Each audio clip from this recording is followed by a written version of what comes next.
போது நமக்கு சாத்தூர் லட்சுமண பெருமாள் கதை ஞாபகத்துக்கு போகுது. இப்படிதான் ஒருத்த புதுசா கல்யாணம் முடிச்சவ உட்கார்ந்து மாமியார் வீட்டுல விருந்து சாப்பிட்டு இருந்திருக்கான். சாப்பிட்டுக்கிட்டு இருக்கும்போது மனைவி சாப்பிட்டுக்கிட்டு இருந்த இலையில இருந்து ஒரு மொச்சப்பட்ட கணவனுடைய இலையில போய் விழுந்துச்சான். உடனே அவனுக்கு ரொம்ப தீட்டாகி போச்சு. ஆனா நான் ஒரு பொம்பளை சாப்பிட்டு வச்சு நம்ம இலையில கொண்டு விழலாம, ஒரு பெரிய பாவமாச்ச, இந்த பாவத்தை எங்க கொண்டு வைக்கிறதுன்னு காசிக்கு போகணும்னு கிளம்பினான். காசி வழங்குவாங்க. இப்படி ஒரு இடத்துல விழுப்புரம் பக்கத்துல போனோம்னா இந்த மாதிரி நான் காசிக்கு போறேன் பாவத்தை தொலைக்க, எனக்கு சாப்பாடு கொடுக்கறதுக்கா அங்க ஒரு அம்மா ஒருத்த இலையை போட்டு சோறு வச்சிருக்காங்க. சாப்பிட்டு முடிச்ச உடனே இலையை எடுத்துருக்காரு.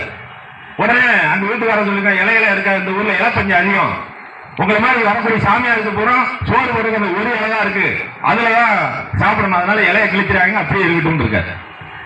நினைச்சிருக்கான் ஒரு மொச்சக்கோட்டை ஒரு பொம்பளை சாப்பிடும் அப்படியா. அப்போ அந்த பின்னால இருக்கிற அந்த செட்டில் ஒரு சட்டி இருக்கு, அதுல இருந்து சாப்பாடு போடுறது செட்டில சாப்பிட்டு முடிச்சு பின்னால கொண்டு கரையை வைக்க போறான். சட்டியை உடச்சிட்டான். என்ன சாமி சட்டியை உடச்சிட்டியா அப்படின்னு, மண் சட்டி தானே அப்படின்னு இருக்காரு. என்ன சாமி எப்படி சொல்லிட்டீங்க, இந்த திருவிழா தென்னந்தோப்பு, இந்த திருவிழா மாந்தோப்பு, இது எல்லாம் உருவாக்குன இந்த வீட்டுல ஒரு பெரியவர் இருந்தார் 85 வயசுல. அவர்தான் இதெல்லாம் அந்த சொத்துக்களை போய் உருவாக்குனாரு.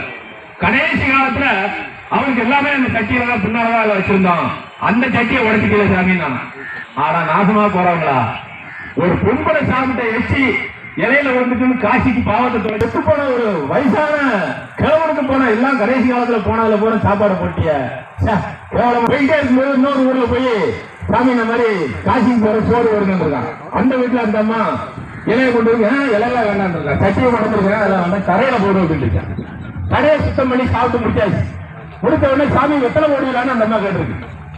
குடும்பம் அப்படின்னு வெத்தலையை கொடுத்துருக்கு. பாக்கு எங்க இருக்கு, அந்த மாடாக்குள்ள ஒரு பாக்கு வச்சிருக்கேன், எடுத்து போடுங்க அப்படின்னு சாமியாரு எடுத்து மடக்கு கழிச்சிருக்காரு.